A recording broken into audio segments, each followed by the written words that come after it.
여러분 한 주간도 평안하셨는지요? 오늘이 벌써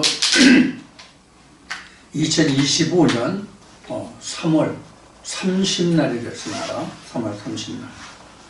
벌써 이제 2025년이 일개 분기가 이제 끝나갑니다. 내일 하루만 있으면 12달 중에 4분의 1인 3개월이 지나갔죠. 세월이 참 빠릅니다. 오늘 날씨는 아침은 좀 쌀쌀한 편이지만 날씨가 상당히 클리어합니다. 맑고 청명합니다. 여러분도 하나님의 은혜와 함께 이렇게 여러분들 영혼이 그 몸과 마음이 이렇게 클리어한 그런 날이 되기를 축원을 드립니다. 자, 오늘도 이사야 강의 계속으로 오늘은 이사야 62장 말씀으로 여러분들과 함께 시간을 나누도록 하겠습니다. 오늘도 62장 한 장을 통해서 2시간에 걸쳐서 여러분들과 함께 말씀을 나눠보도록 하겠습니다.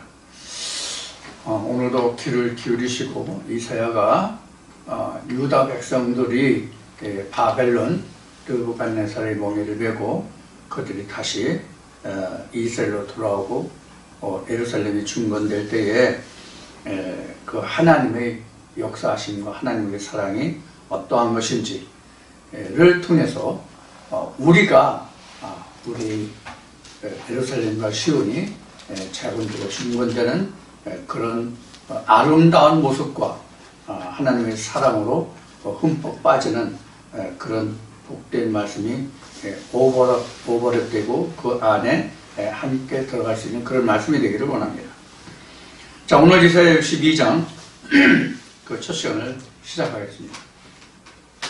나는 시온의 공의가 빛같이 예루살렘의 구원이 횃불같이 나타나도록 시온을 위하여 잠잠하지 아니하며 예루살렘을 위하여 쉬지 아니할 것인즉. 그러니까 하나님의 열심이 시온과 예루살렘을 위해서 구원이 쉬지 않고 계속 될 것이라는 그런 이제 그 말씀이죠. 지금 이사야가 지금 이렇게 외치고 있는 지금 이사야가 현재 외치고 있는 이때는 아직 유다가 멸망하지 않았을 때라는 것을 여러분들 기억하셔야 됩니다. 이사야가 사역할 때는 그 유다가 아직은 멸망하지 않은 때, 그래서 멸망을 느부갓네살의 그 몽해를 메고 70년간 종살이하고 그것들로부터 돌아와서 그 예루살렘이 중건되고 이스라엘 백성이 회복되는 그러한 이제 과정을 이사야가 예언하고 있는 그런 말씀이기 때문에 아직은 지금 이 62장에 이르러 있지만 아직 유다가 느부갓네살 왕의 멍에를 메고 그들로부터 풀려나서 예루살렘과 시온을 중건하고 재건하고 하나님의 품으로 돌아온 하나님의 구원의 은혜가 다시 임한 그런 때가 아니라는 것을 염두에 두시라는 얘기예요. 그러면 이것을 우리에게 그 접목을 시킨다면, 우리에게 치환해서 우리에게 접목을 시킨다면 아직 우리가 하나님의 은혜에 들어오지 않은 때에 우리가 하나님의 은혜 안에 들어가게 되면 하나님이 우리에게 베풀으실 하나님의 사랑과 은혜가 무엇이냐 하는 것을 우리가 이 말씀을 통해서 알 수 있다는 겁니다. 우리가 지금 이 말씀으로 함께하고 있는 우리는 지금 예루살렘이 재건되고 중건되어 가는 그런 과정에 있는 것은 사실이지만 하나님의 그 은혜와 주실 그 축복을 다 우리가 알고 있는 것은 아니거든요. 사실 저나 여러분은 다 같은 입장입니다. 그러한 면을 여러분이 연상하시면서 이 말씀을 들어주시기 바랍니다. 그 여기 지금 시온이라고 되어 있는 것은, 시온이라는 예루살렘이 그 이스라엘이라는 나라의 그 수도잖아요. 그 중에서 시온이거든요. 그러니까 시온은 이제 법궤가 있는 곳이에요. 이제 그 영구한 도성이 이제 시온이라 이렇게 이제 말할 수가 있어요. 전에도 이제 제가 그림을 그려서 설명을 드릴 바가 있지만 전체가 이스라엘이죠. 그런데 이제 이스라엘 이렇게 된단 말이에요. 그러니까 여기 이스라엘이라고 하면서 이 전체가 이스라엘이라는 뜻이에요. 자, 이제 일단은 그러고 여기가 이제 예루살렘이에요. 그리고 여기 시온이에요. 이 그림만 봐서 우리가 단순히 이해할 수 없기 때문에 제가 이제 그 똑같은 그림으로 이런 그림을 그린 거예요. 이게 지금 이스라엘이란 말이에요. 이스라엘. 이게 이제 그러니까 이스라엘의 전체가 되는 거죠. 이게 이제 이스라엘은 국가가 되는 거죠. 그다음에 여기가 예루살렘이죠. 여기가 이제 시온이란 말이에요. 이렇게 되는 거예요. 이게 이제 가장 소개되는 거죠. 여기가 이제 이게 이제 여호와의 자리란 말이에요. 여호와의 자리. 여기는 이제 각자 이거 이제 각자의 이제 육신 이렇게 되는 이 전체가 이스라엘. 그래서 이제 베드로가 지난주에도 말씀을 드렸지만 베드로가 말한 것 같이 너희가 하나님의 나라요 왕 같은 제사장이다 이렇게 이제 그 베드로가 증거하고 있거든요. 그거 똑같은 거예요. 우리 각자가 이스라엘이고 그 안에 예루살렘이고 그 중심에는 시온 하나님의 보좌가 있는 거예요. 여기서 구원이 베풀어지는 거죠. 여기서 즉 그런 의미가 이사야 62장에서 나는 시온의 공의가 공의는 하나님의 고유한 속성이죠. 고유한 속성이에요. 저는 이제 그 속성에 대해서 속성이 뭐다 하는 것을 말씀을 드린 적이 있는데 기억하시는지 모르겠지만 오래전에 말씀을 드렸어요. 그 시온의 공의가 빛같이 이 빛이라는 것은 항상 하나님의 생명이 되는 그 핵심 요소가 빛이에요. 공의가 빛같이 예루살렘의 구원이 횃불같이 나타나도록. 그러니까 공의가 드러나면 예루살렘이 구원을 있는 거예요. 자, 그와 같은 설명이 지금 62장 1절에서 기록하고 있는 말씀이에요. 그래서 공의가 빛같이 예루살렘의 구원이 횃불같이 나타나도록 시온을 위하여 잠잠하지 아니하며 누가? 여호와 하나님이 잠잠하지 아니하며 예루살렘을 위하여 쉬지 아니할 것인즉 그러니까 하나님의 은혜가 영원히 지속될 것이라는 그런 이제 말씀을 이제 하는 거죠. 2절 보겠습니다. 열방이 내 공의를 열왕이 다 내 영광을 볼 것이요 너는 여호와의 입으로 정하실 새 이름으로 일컬음이 될 것이며 이렇게 했어요. 이제 이렇게 되면 시온의 공의와 예루살렘의 구원이 드러나게 되면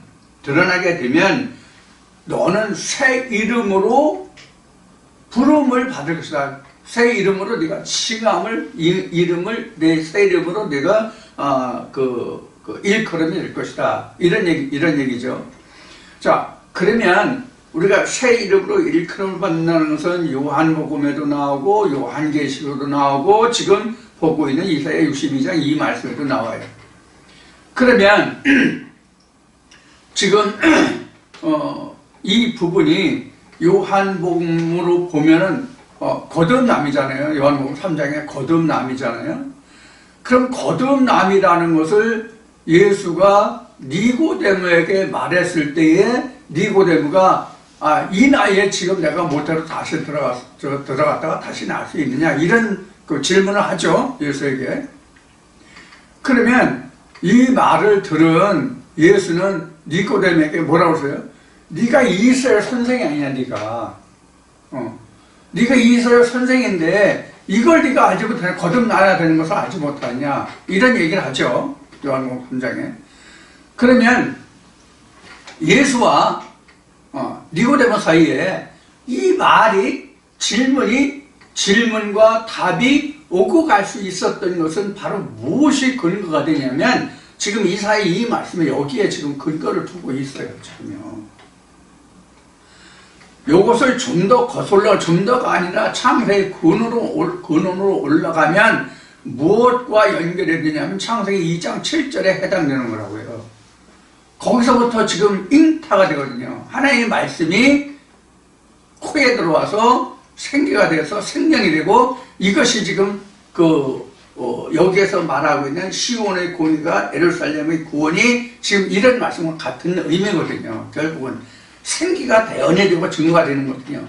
이걸 다시 복음서로 들어오면 요한복음 1장에 말씀이 육신을 입는다가 있잖아요. 말씀이 육신을 입는다가 요한복음 1장에서 기록한 뭘 얘기하는 거야? 예수 그리스도가 생명의 빛이다 이렇게 증거하고 있잖아요. 그것이 말씀이 육신을 입는 거거든요. 하나님의 신이 그것과 창세기와 지금 이사야 62장에서 말하는 것과 요한복음 3장에서 말하는 것과 요한계시록에서 말하는 것 똑같단 말이에요. 그러면 니고데모가 누구예요? 예수가 지적한 대로 이스라엘 선생이 있잖아요. 오늘날로 얘기하면 그는 목사란 말이에요. 목사. 오늘날로 이야기하면 목사란 말이에요. 너 목사 아니냐? 너 이사야 선지서에 글이 어떻게 써져 있냐? 너 이사야 선지자가 뭐라고 그랬냐? 새 이름으로 칭함을 받으라고 여기 말씀에 기록하지 않느냐? 새 이름으로. 그런데 네가 왜 거듭나야 되는 것에 대해서 네가 기이하다냐, 이상하다느냐, 왜 너 그걸 모르냐, 이런 얘기거든요. 자, 그러면 이러한 과정을 예수가 지금 요한복음을 통해서 지금 드러난 것을 지금 여러분들에게 지금 말씀드렸는데, 이러한 과정을 거치는 게 지금 이 니고데모와 예수뿐만이 아니란 말이에요. 사실은 베드로도 이 과정을 거쳤어요. 그 다음에 복음서에 물론 이제 요한복음이지만은 나다나엘인가요? 네가 무화과나무 아래 있을 때부터 내가 너를 보았노라, 그 말씀 나잖아요. 이렇게 이제 베드로나 나다나엘이라든가 이런 사람들이 이런 과정을 다 거쳐요. 그럼 이 얘기를 왜 하냐면 우리도 다 똑같은 과정을 거친다는 얘기예요. 창세기 2장에서 생기의 코에 생기를 불어넣었다는 것도 우리가 지금 내게 해당되는 말이고, 그 다음에 나다나엘이 무화과나무 아래 있을 때부터 내가 너를 보았다는 말씀도 우리에게 똑같은 과정이고, 베드로에게 너는 나를 누구라고 생각하느냐 이 말씀도 우리가 똑같은, 이게 지금 우리가 하나님과 예수 그리스도와 성령을 알지 못한 때에서 하나님과 예수 그리스도와 성령을 아는 순간으로 전환되는 시점이 바로 그런 시점이거든요. 코에 생기가 들어가는 것과 나다나엘이 언제부터 어떻게 있었다는 것과 베드로가 당신은 하나님의 아들이요, 살아계시는 하나님의 아들이요, 이런 신앙 고백을 하는 것 다 똑같은 얘기라고요. 다 우리가 이런 과정을 거치거든요. 그 전환점이 있단 말이에요. 전환점. 그 전환점이라는 게 지금 여기서 이사야 62장에서 보면 새 이름으로 일컬음을 받는 그 순간이거든요. 그럼 새 이름으로 일컬음 받는 그 순간이 바로 뭐냐면 하나님의 그 은혜, 지금 여기 공의죠. 여기서는 그 은혜, 의가, 그 다음에 구원이 이르는 때거든요. 그게 바로 하나님의 생기가 우리에게 들어오는 때 말이에요. 그럼 하나님의 생기가 우리에게 들어왔다는 뜻은 뭐냐면 내가 하나님의 신부가 됐다는 뜻이에요. 왜 하나님의 신부가 됐다는 뜻이냐면 하나님의 말씀은 누가복음 8장에 기록된 말씀같이 하나님의 말씀은 씨라고 그랬잖아요. 그 씨가 우리 각자의 마음에 들어온 거란 말이에요. 지금 그 전환점이 지금 새 이름으로 정해지는 때거든요. 그러면 우리가 여기서 또 생각할 것이 뭐가 있냐면 새 이름으로 내가 하나님 앞에 불려지는 그때를 나는 알지 못해요. 이것이 우리 인생이 태어난 것과 하나님 안에서 우리가 하나님의 말씀으로 창조되는 것과 이 차이점이에요. 물론 우리 인생도 내가 내 이름을 인식하기 전에 부모에 의해서 내 이름이 이미 호적에 기록이 되고 등자가 되잖아요. 그런 면에서 보면 우리 인간도 자기가 인지하기 전에 자기 이름이 부모에 의해서 주어지지만 하나님도 마찬가지란 말이에요. 그래서 이것을 요한복음 3장에서 거듭남이라고 예수가 얘기했단 말이에요. 니고데모야, 네가 이러이러한 일을 지금 나에게 와서 지금 얘기하는데 너 그거 지금 알고 있는 그 자체가 내가 지금 하고 있는 것과 네가 하는 말과는 일치하지가 않아. 그런 뜻이란 말이에요. 네가 나를 따르고 네가 내게 온 것은 성경에서 말하고 있는 그런 말씀에 의해서 내게 온 게 아니야. 너 사람의 눈으로 보고 깨달은 것을 가지고 온 거야. 그런 뜻이란 말이에요. 우리가 요한복음 3장이 그런 의미거든요. 그래서 니고데모가 와가지고 예수 앞에 와서 자기는 신앙 고백을 하는 거잖아요. 하나님께로부터 보냄을 받지 않으면 당신과 같은 일을 아무도 할 수 없다. 이런 얘기를 하잖아요. 이게 일종의 신앙 고백이거든요. 우리도 지난날 교회 나가서 신앙 고백을 했죠. 신앙 고백을 했잖아요. 그 신앙 고백이 신앙 고백이 아니란 말이에요. 신앙 고백은 진짜 신앙 고백은 언제 주었냐면 내가 내 이름을 하나님 안에서 하나님이 내게 지으신 그 생명책에 기록됨을 알게 될 때 나는 비로소 신앙 고백을 해요. 그럼 그 신앙 고백을 하기 훨씬 이전에 하나님의 생명이 내게 잉태되었잖아요, 이미. 이런 그 갭이 있다고. 내가 하나님의 은혜를 깨닫기 전에 나는 이미 이 구원에 지금 들어간 거예요. 그래서 성경에는 우리 구속이라는 말이 나오죠. 이게 원래 성경적인 원리나 세상적인 원리로 보면은 이게 구원이 먼저가 아니라 속죄가 먼저란 말이에요. 죄사함이 먼저란 말이에요. 그래서 이치적으로 따지면 이게 속했다는 것이 죄사함을 얘기하거든요. 죄사함을 먼저 받아야 우리가 하나님의 구원의 은혜에 들어갈 수 있는 거란 말이에요. 이치적으로 따지면. 그래서 성경은 죄인은 하나님의 의에 들어가지 못한다라고 설명하고 있단 말이에요, 성경은.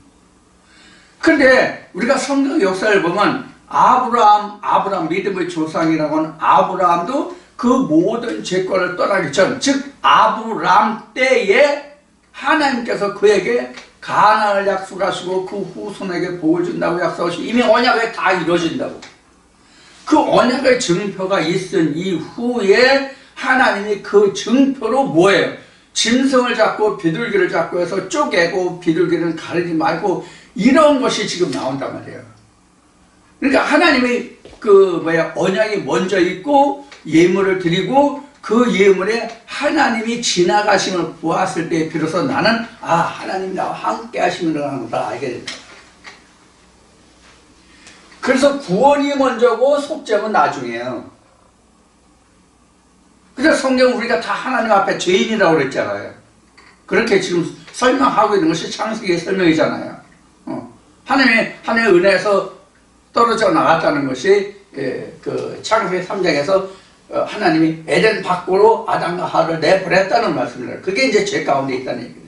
그래서 우리가 죄사함이 먼저거든. 이게 죄사함이 먼저인데 성경은 구속이라고 속구가 아니라 구속이라고 되어 있잖아, 성경엔. 이게 이제 이사야 끝나면 이 말씀이 한번 증거될 거예요. 지금 이 말씀을 이미 하나님이 내게 주신 지가 오래됐는데, 그래서 우리가 성경 항상 지금 아브라함도 얘기했지만 아브라함이 된 게 새 이름으로 지칭이 된 거거든요.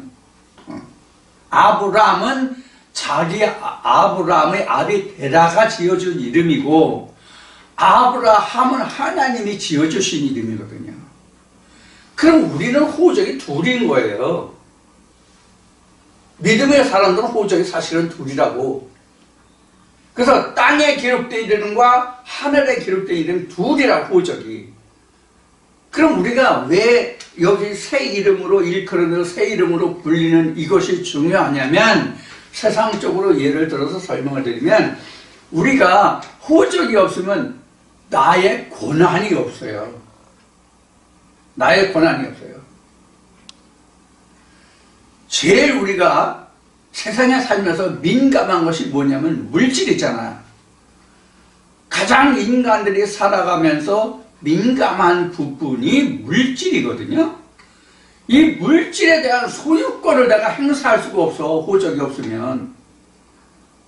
내가 은행에 가서 어떤 수입원이 있어서 회사를 다니든지 사업을 하든지 뭘 하든지 내가 어떤 경제적인 활동을 해서 물질적인 소득이 있을 때 이것을 은행에 저축하고자 한다면 호적이 없다고 그럽시다. 그런데가 금괴가 지금 1톤이 있어. 금괴 1톤이 있어도 내 이름으로 그것을 내 거라고 주장할 수 있는 은행 계좌를 개설할 수가 없어. 천국도 마찬가지. 그래서 성경은 내 이름이 원수 갚는 것보다 내 이름이 생명책에 기록되어 있는지를 보고 이를 기뻐하라고 성경은 기록하고 있는 거란 말이에요. 그래서 우리에게 거듭남이 필요하다고 얘기하고 거듭남이 중요한 거예요. 지금 여기서 그 여호와의 입으로 정하실 새 이름으로 일컬음이 이렇게 나왔잖아요. 그러니까 새 이름으로 불린다는 얘기죠. 새 이름을 지어준다는 얘기. 그럼 새 이름은 뭐냐? 여호와 하나님이 주시는 이름이에요. 여호와 하나님이 주시는 이름. 그래서 천주교는 뭐 베드로니 뭐니 해서 이름이 엄청 많잖아요. 천주교 하면 그 세례명이라고 해서 주잖아요. 그게 생명책에 기록된 이름이 아니에요. 자, 우리 여기서 말라기로 갑시다. 말라기 2장에 보면 하나님은 영이 많을지라도 유효할지라도 오로지 한 영만 두지 않았느냐. 다시 요한복음을 조금 전에 얘기했는데 요한복음에 가면은 하나님의 아들이 몇이에요? 둘이에요? 셋이에요? 하나뿐이 없잖아요. 그래서 독생자라고 얘기하잖아요. 그러면 하나님의 아들들이라는 그 성경의 말씀이 나오는데 하나님의 아들들은 다 예수야. 나도 예수, 너도 예수, 다 예수야. 그래서 제가 이 말씀을 이미 시작할 때부터 이 말씀을 제가 하나님께 받아 가진 후부터 이야기를 엄청 많이 했기 때문에 지금은 믿는 사람들의 이름은 예수래, 이런 그 말을 아는 사람들이 엄청 많아요. 지금은요. 엄청 많아요. 지금. 그러면 내 이름이 하나님을 믿으면 내 이름이 예수라고 알고 있다고 하면 그 알고 있는 자체가 내가 생명책에 기록되는 게 아니에요. 그럼 어떤 과정이 필요해요? 나음의 과정이 필요하다고. 나음의 과정이 필요하다고. 하나님의 신부가 돼서, 각자가 하나님의 신부가 돼서 하나님의 씨를 받아서 그 아들을 낳아야 그 아들이 예수. 그래서 요한 1세에는 아들이 있는 자와 아들이 없는 자가 나온 거예요. 그래서 하나님은 지식의 하나님이다 라고 말하지만은 인간적인 두뇌의 인간적인 생각의 지식과 하나님의 지식과는 다르단 말이에요. 자, 그래서 우리가 여기서 새 이름으로 여호와의 입으로 정하실 새 이름으로 이렇게 했는데, 여호와의 새 이름을 짓는 그 과정이 뭐냐면 하나님의 신부가 되어야 된다고 그랬지. 우선요, 내가 하나님의 신부가 되어야 된다고 얘기했어요. 그럼 하나님의 신부가 되는 것은 62장 1절이에요. 공의가, 예루살렘의 구원이 내게 나타나고 드러났을 때, 그게 바로 새 이름으로 이제 하나님의 여호와의 이름이 지어주시는 이름은 여호와의 이름. 자, 그래서 이것이 이제 그 신약에 와서는 거듭남인데, 그래서 요한복음 3장에 거듭난 니고데모와 예수와의 사이를 이야기한 거예요. 그러면 오늘날 우리가 교회 다니는 사람 치고 거듭남 모르는 사람 있어요? 거듭남 모르는 사람 없어요. 그럼 거듭남의 과정이 무엇이냐라고 하면 이거를 모른다고, 이거를. 어떻게 해야만 우리가 거듭남을 받는지, 거듭남이 무엇인지를 알지 못한단 말이에요. 그냥 거듭남이라는 말만 가지고 교회 다니니까, 세례 받았으니까, 어느 일정 공부를 거쳤으니까 너는 이미 하나님의 백성이고 너는 거듭난 자다, 성령을 받았다, 하나님의 백성이다, 구원을 입었다, 이렇게 이야기하는 거란 말이에요. 지금 결과를 놓고 결과만을 지금 말씀드리고 있는데, 여러분 이게 무슨 뜻인지 여러분 충분히 이해하실 수 있을 거예요. 그동안 말씀을 들어오셨으니까. 이런 과정이 필요하다고. 예를 들어서 어떤 그 청춘 남녀가 그 사랑해서 결혼을 했어요. 근데 씨가 없거나 땅이 그 씨를 받을 수 있는 여건이 안 되는, 즉 이제 그 우리가 생리적으로 말하면 정자와 난자죠. 남자가 정자가 정상적으로 배출된다고 할지라도 난자가 배출이 안 되면 수정이 안 되잖아요. 또 난자가 정상일지라도 씨가 없으면 무정자증이라고 그러죠. 씨가 없으면 역시 임신이 안 된단 말이에요. 또 요즘 밝혀지는 거로 보면, 요즘 과학이 발달해서 이제 밝혀지는 거는 정자도 난자도 다 정상이야. 근데 혈액형이라든가 유전자라든가 이런 게 안 맞아가지고 또 수정이 안 되는 사람들도 있더라고요. 그래서 그 상대를 바꾸면 정상적으로 임신이 돼. 그런 사람들도 있더라고요. 그래서 여하튼 이와 같은 과정은 우리도 하나님과 사람이 함께 하는 거예요. 이게 바로 창세기 2장에서 아담에게 있어서 그 갈비를 취해서 그 짝인 아내를 둔다는 의미와 같단 말이에요. 이게 하나님과의 결혼이잖아요.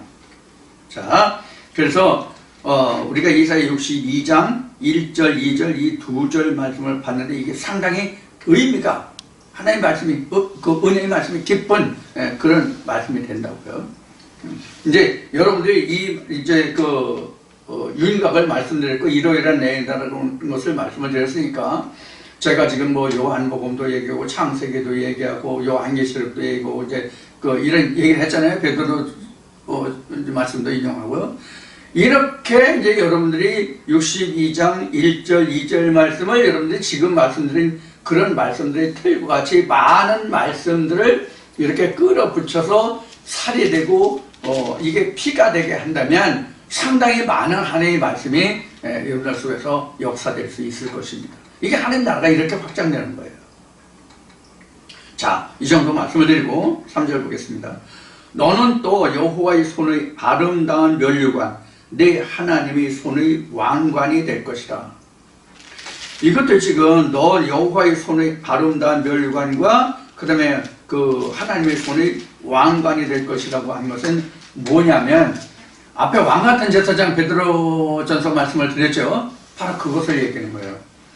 이렇게 우리가 이제 2절에 기록된 것 같이 새 이름으로 우리가 일컬음이 되면, 나는 하나님의 한 개인이지만 하나님의 나라가 되고 하나님 앞에 내가 왕같은 제사장이 되거든요. 제사장이 된다는 얘기는 이 전체를 다 다스린다는 얘기예요. 이게 영과 혼과 신이거든요. 이게 신은 몸신자예요. 여기 이제 혼이에요. 이건 영이에요. 이렇게 다 이것을 내가 내 영혼을 몸과 마음을 다 다스려야 되거든. 무엇으로? 하나님의 공의로.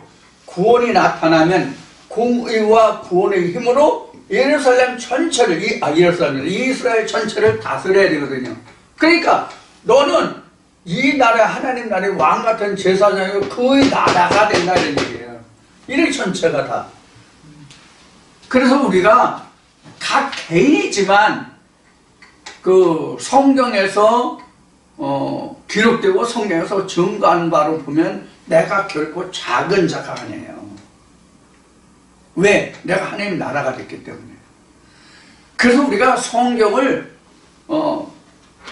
본문적으로라도 이 의미를 안다면, 본문적으로 이 의미를 안다면 진리 그 이면 것은 어디로 갔든지 차치하고 본문에서 의미하는 이 말씀의 뜻만 알아도 목사들이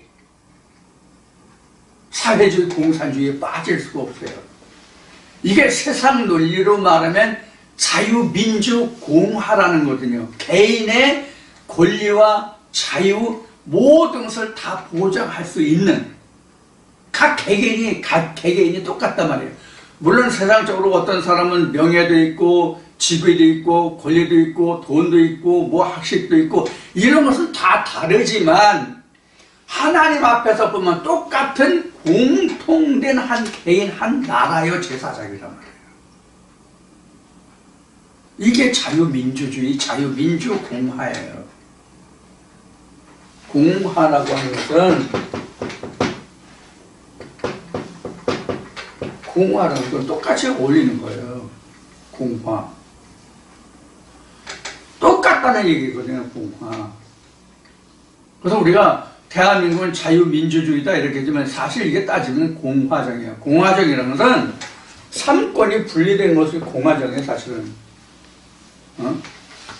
행정부, 입법부, 사법부 이렇게 해서 갈라진 거.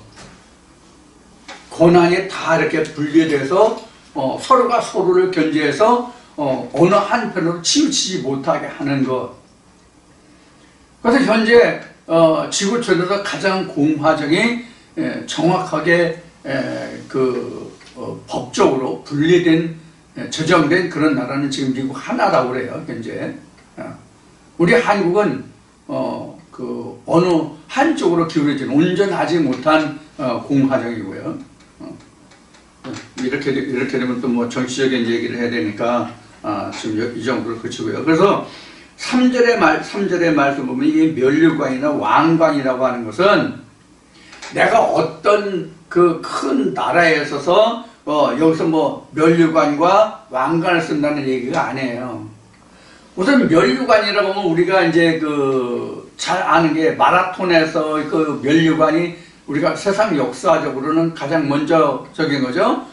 전쟁에서 승리했다는 그 승전보를 알리기 위해서 달려왔던 뭐 34.195km인가? 맞나? 모르겠네. 41점인가?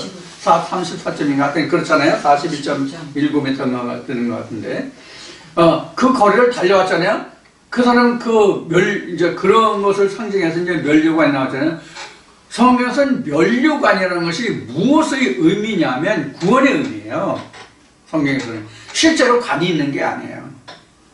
물론 예수는 이제 가시 면류관은 실제로 뭐 씌워가지고 능력을 당하고 그런 장면이 요한복음에 기록이 되어 있습니다만은 실제 요한계시록에 가장 많이 기록되어 있죠, 면류관은. 근데 그 면류관은 실제 우리가 썼던 예수를 동역하기 위해서 씌웠던 그런 실제의 면류관이나 가시 면류관이 이런 그것의 면류관을 얘기하는 것이 아니라 왕관을 얘기하는 것이 아니라 하나님의 구원의 증표, 징표를 얘기하는 거예요. 그것이 지금 여기서 면류관이나 왕관입니다. 그러면 4절 보겠습니다. 다시는 너를 버리운 자라 칭하지 아니하며 다시는 내 땅을 황무지라 칭하지 아니하고 오직 너를 헵시바라 하며 내 땅을 뷸라라 하리니 이는 여호와께서 너를 기뻐하실 것이며 내 땅을 결혼한 바가 될 것임이라. 여기 이제 나왔네. 결혼한 바가 될 것이라. 그래서 이제 여러분들 성경에도 이제 설명에 달려 있겠지만 여기 헵시바나 뷸라라고 하는 것은 4절 끝부분에 기록된 바와 같이 이게 결혼한 바거든요. 이미 앞에 설명을 드렸죠, 제가요. 이렇게 하나님의 공의와 그 다음에 구원이 나타나면 이것이 이미 내가 하나님과 결혼한 하나님의 신부가 되는 것이다 라고 말씀을 드렸죠. 그 증거가 그 말씀이 지금 이사야가 4절에서 지금 기록하고 있는 말씀이에요. 이미 1절이 하나님과 결혼한 바 된 거거든요. 1절이. 그 설명을 좀 더 풀어서 지금 이사야는 너는 버린 자가 아니라 하나님의 신부가 됐다. 그래서 여기서는 헵시바다, 비올라다 이렇게 이제 기록하고 있는 거예요. 그 전에 우리가 하나님의 신부가 아니었잖아. 하나님의 신부가 아니었다는 건 하나님의 말씀이 씨가 되게 없었다는 뜻이에요. 그런데 하나님의 공의와 구원이 내게 임해서 내가 하나님과 함께 부부가 된 그런 거란 말이에요. 이게 창세기 2장에서 설명하고 있는 말씀이다라고 말씀을 드렸죠. 그래서 창세기 3장에서는 그 아담과 하와가, 창세기 2장에서는 그 아담과 하와가 벌거벗었으나 부끄러워하지 않았더라, 한몸이 됐더라, 이런 말씀이 다 이제 3장까지 이어지고, 그들이 4장에 가서 그 가인과 아벨 낳고 하는 게 다 여기서부터 이어지는 거란 말이에요. 그 이제 물론 다시 이제 또 그 이면적인 설명이 필요한 말씀이지만은, 자, 그것이 지금 여기 4절에서 설명하고 있는 그 헵시바와 뷸라예요. 그러니까 우리도 버려진 땅이었는데 지금은 하나님의 공의와 구원이 내게 임하여 있다면, 물론 그것이 이제 말씀으로 임하여 있는 것이지만, 그렇다면 나도 버린 자가 아니라 헵시바와 뷸라야. 나도 지금 하나님과 함께. 지금 이스라엘 백성들에게만 해당되는 게 아니거든요. 하나님의 공의와 구원이 각자 내게 임하여 있다면 나는 버리운 땅이 아니라 하나님께 은혜를 있는 은혜의 땅이 됐단 말이에요. 그런 의미예요, 지금. 그런 의미가 4절에 기록한 헵시바와 뷸라예요. 그래서 내 땅이 결혼한 바가 될 것인가. 이것을 조금 전에 지금 이 보드에 그린 그림으로 보면 하나님의 공의와 공의로 인해서 구원이 여기에 임했잖아요. 이런 뜻이란 말이에요. 그래서 여기는 남편이 되고 여기는 신부가 되는 거거든요. 요 둘이 함께 합쳐져서 이 예루살렘이라는 땅이 뷸라가 되고 헵시바가 됐다는 얘기예요. 그렇게 하다 보니까 이렇게 된 거예요. 그래서 내 영과 혼이 잘 된 것 같이 범사가 형통하다 이래 된 거예요. 근데 결국은 이제 전도서 3장의 말씀을 통해서 하나님의 사람의 혼은 위로 올라가고 사람의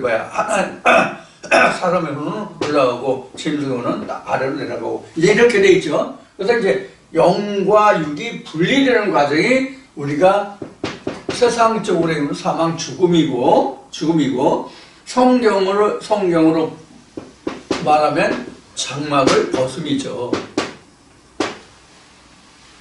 이게 이제 결국 이제 종국적인 심판이죠. 자, 그래서 이제 심판이라는 얘기인데 이 심판이요. 지금 어느 때가 지금 여기서 심판이냐면 새 이름으로 일컬음이 됐으면 이미 하나님의 심판이 1차 이루어진 거예요. 전과 후가 다르잖아요. 이게 심판이란 말이에요. 그래서 심판이라는 것은 뭐냐면 구별하여 잘라냄이 심판이에요. 자, 이제 이렇게 4절까지 설명이 될 수 있고요. 그 다음에 5절 말씀 보겠습니다. 마치 청년이 처녀와 결혼함과 같이 네 아들들이 너를 취하겠고 신랑이 신부를 기뻐함 같이 네 하나님이 너를 기뻐하시리라 이렇게 되어 있어요. 이 말의 뜻을 보면 좀 우리가 잘 이해가 안 되는 부분인데 그냥 우리가 무심히 읽고 지나가면 그저 그런가 보다 하고 지나갈 거예요. 자, 그럼 뭐가 아니냐면 5절 보면 마치 청년이 처녀와 결혼함 같이라는 예를 들었어요. 마치라는 것은 어떤 것을 들어서 예를 들어서 지금 설명하는 거죠. 마치라는 것은 마치 이런 것인데 이게 이런 거야 이런 것과 같죠. 그래서 마치 청년이 처녀와 결혼한 같이 네 아들들이 있어요. 그럼 청년이 처녀와 결혼한 같이라고 하는 것은 뭘 얘기했냐면 뷸라와 헵시바를 이야기하는 거예요. 이것이 마치 청년이 처녀와 결혼한 같이 이런 뜻이란 말이에요. 내가 버려졌었는데 청년이 처녀와 결혼한 같이 기쁘게 즐겁게 그렇게 하나님의 신부가 됐다는 얘기예요. 그 다음에 그 이어진 말이 네 아들들이 너를 취하겠고 이러니. 아니 아들들이 나를 취한다는 얘기는 그 취자가 뭐냐면 아내로 맞이한다는 뜻이거든. 이 취자가 이게 아내 취자가 신부 취자가 이제 이게 그래요. 취자가. 그럼 여러분들 한글 성경 보고 계실 텐데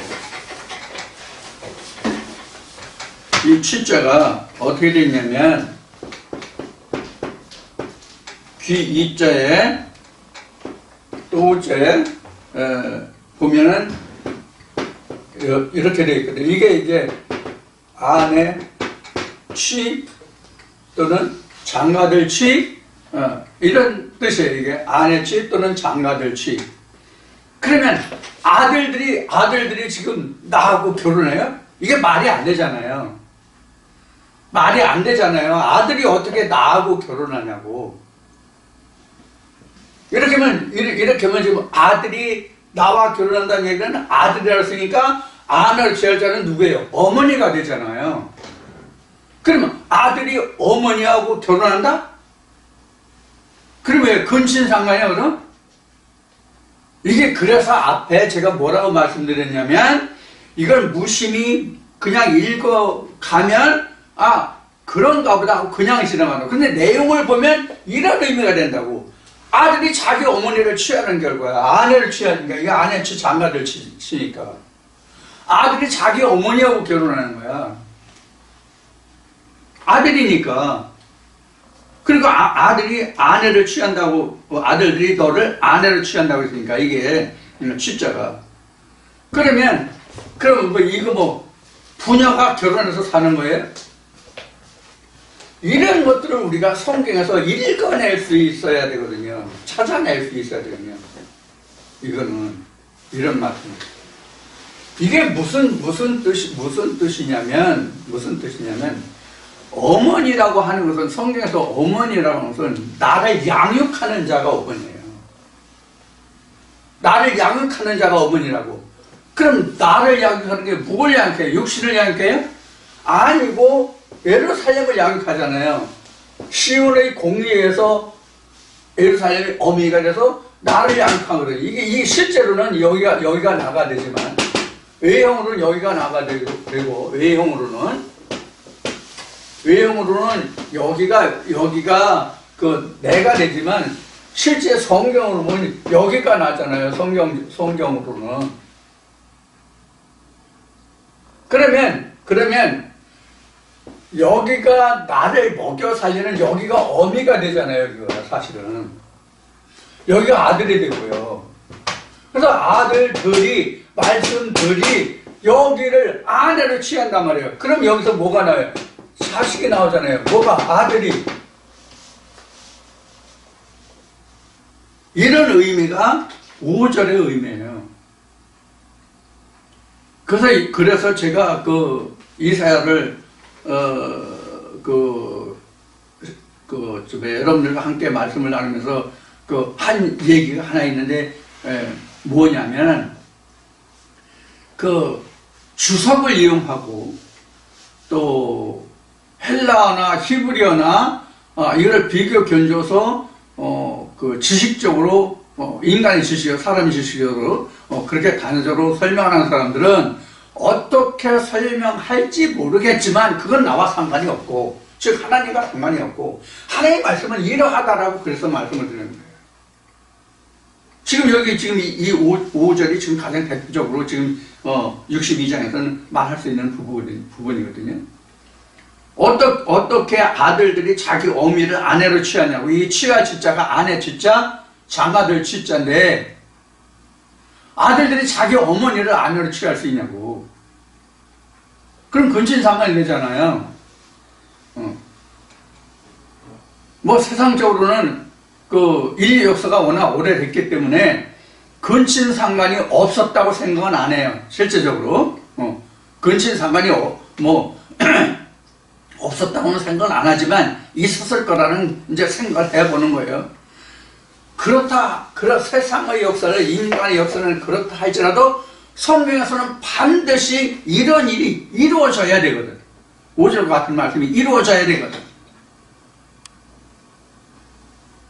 이것이 여러분들이 이미 공부한 창세기 2장에서의 그 아담의 갈비와 그 살로 만들어진 그 아내예요. 결국은 이제 창세기 2장으로 보면 남자가 이씨고 여자가 이씨한테, 남자에 의해서 만들어진 그 대상 배필이 이씨잖아요. 그 이씨가 결국은 뭐냐면 산자의 어미라고. 그게 마리아거든. 그거 어미예요.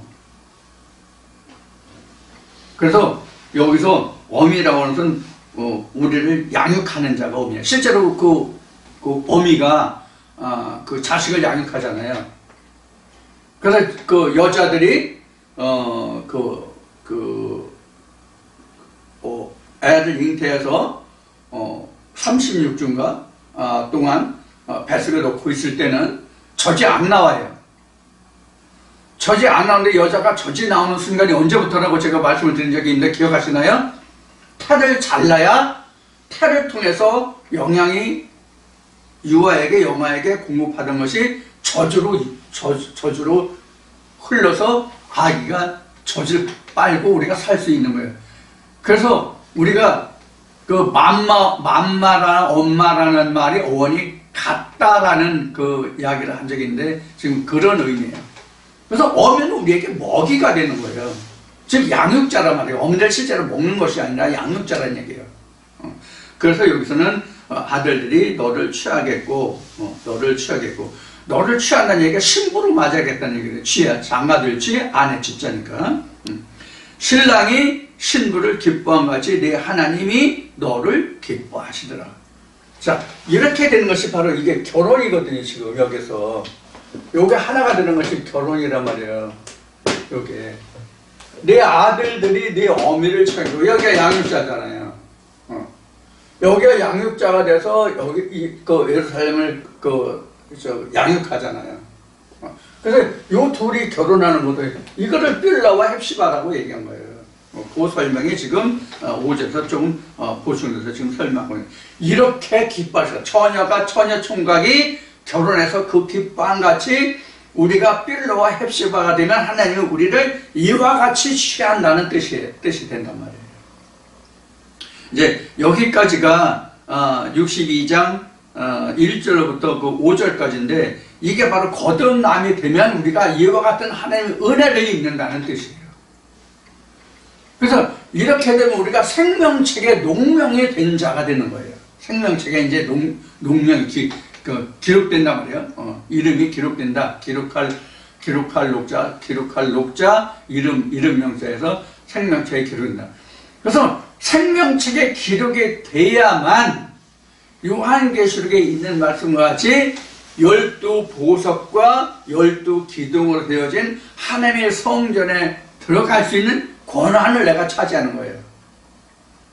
그래서 생명책에 기록된 것을 너는 기뻐하라고 한 뜻이 그런 뜻이다라고 지금 말씀드렸고요. 방금 앞에. 그래서 우리가 신앙생활을 시작해서 믿음을 시작해서 신앙생활이라는 것은 뭐 여러 종교가 있기 때문에 기독교라고 해도 종파가 많기 때문에 우리가 신앙이라고 하면 상당히 뭐 광범위하지만 우리가 지금 내가 신앙이라고 하는 것은 하나님을 믿는 그 신앙을 얘기하는 거예요. 근데 우리가 지금 무엇이 신앙이라고 지금 제가 말씀드렸죠? 하나님을 믿는 것이 신앙이라고 말씀드렸잖아요.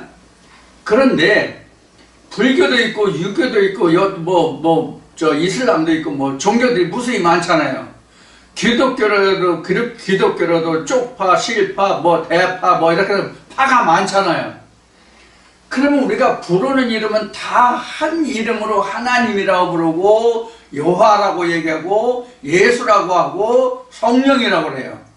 불교에서는 부처라고 얘기하고 뭐 보살도 있고 무슨 보살 뭐 얘기 있잖아요. 다 그 자기가 부르는 대상은 다 신이라고. 어떤 신이든지 간에 다 신이야, 신. 다 신이라고. 그래서 불교에서는 성불이라고 얘기하잖아요. 이 성불이 기독교로 얘기하면, 우리 성경으로 얘기하면 지금 2절에서 기록한 새 이름으로 기록되는 게 성불이거든요. 그러면 모든 종교에서 부르는, 찾고 의지하는 대상은 예수다, 부처다, 마호메시다, 뭐다 해서 다 다르지만 그 자기가 부르는 그 대상은 다 어느 위치에 있느냐? 다 하나님의 위치에 있는 거예요. 그래서 기독교에서는 천국이라고 이야기하고, 물론 이제 그 무슬림도 천국이라고 얘기하지만, 그래서 성경을 바탕으로 한 그런 천국이라고, 불교는 극락이라고 그러나 천당이라고 얘기하나 뭐 이런 거란 말이에요. 그러니까 이게 다, 그래서 WCC라는 것이 지금은 그 종교계에서, 교계에서 조용해졌지만 한 5, 6년 전만 해도 이게 WCC가 엄청 한국 교계에서 시끄러웠잖아요. 세계적으로 다 시끄럽고. 이런 의미에서 그들이 심지어 무당도 구원이 있다라고 얘기한 거란 말이에요. 자, 그럼 여기서 우리가 생각할 수 있는, 무당 구원이 있어요, 없어요? 구원이 있어요. 무당 구원이 있어요. 세상에 아무 신도 의지하지 않는 사람도 구원이 있어요, 없어요? 구원이 있어요. 이건 제가 말하는 것이 아니라 성경에서 말하는 거예요. 성경에서 자기가 부르는 신에게로 가잖아요. 다만 성경이 나 외에는 다른 신이 없다고 하는 여호와 유일신 하나님께로 가느냐, 아니면 자기가 부르는 신에게로 가느냐의 뜻이란 말이에요. 그것만 다르단 말이에요. 우리가 구약에서 이런 예를 하나 들어봅시다. 어떤 예를 들어보냐면, 우리가 이스라엘이 가장 먼저 그 세움을 받은 왕이 누구예요? 사울이죠. 사울이 전쟁에 쫓겨서 누구에게로 갔어요? 무당에게로 갔잖아요. 여호와의 신이 미리 그 무당에게 알려주잖아요. 야, 이만저만해서 이렇게 변장하고 변복하고 오는 자가 있는데 그게 그 놈이 바로 이런 놈이야 라고 미리 그 무당 신에게 알려줬잖아요. 하나님의 신이.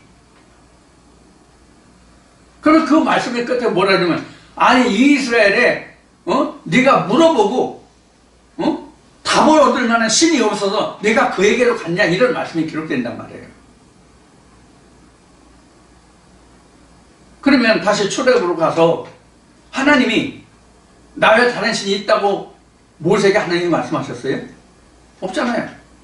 근데 실제로 이 에레미야서에 와서 보면 신이 엄청 많다고 그랬다고. 교회의 숫자보다 교회의 이름보다, 성읍의 수보다 신의 수가 더 많다고 되어 있거든. 그래서 사람마다 다 신이라고 그랬단 말이에요. 또 예수도 와서. 에레미야서도 그렇게 되어 있고.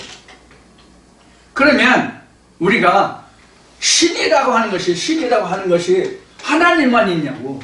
하나님은 그렇게 말씀하셨지만, 그러니까 자기가 부르는 그 대상이 예수든 하나님이든 무슬림이든 불교든 그 대상은 다르지만 그 모두를 다 뭐로 놓고 보는 거예요? 신으로 놓고 보는 거예요. 신으로. 그래서 만군의 여호와 하나님이라는 게, 만군이라는 게 신과 신, 그 만군이 있을지라도 오로지 하나님은 한 분이 있다는 게 만군의 주 여호와란 말이에요. 나 외에 다른 신이 없다가 그런 뜻이란 말이에요. 만군이 있을지라도, 마일만의 주가 있을지라도 신은 나뿐이야. 그게 만군의 주 여호와 하나님이에요. 사실은 그렇게 우리가 이해하시면 맞아요.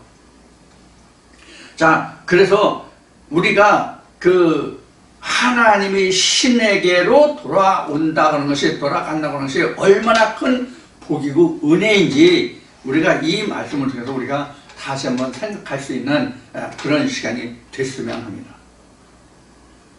그래서 성경에 주여 주여 부르는 자보다 다 구원을 입을 것이 아니라 아버지 뜻대로 행하는 자라야 하리라는 말씀이 그래서 있는 거거든요. 오늘 얼마나 많은 교회가 있고 얼마나 훌륭한 목사님들이 많으냐고요. 오늘도 엄청난 무한히 많은 지구촌의 교회에서 오늘도 하나님의 말씀이 쏟아져 넘쳐날 것이라고. 이게 홍수거든.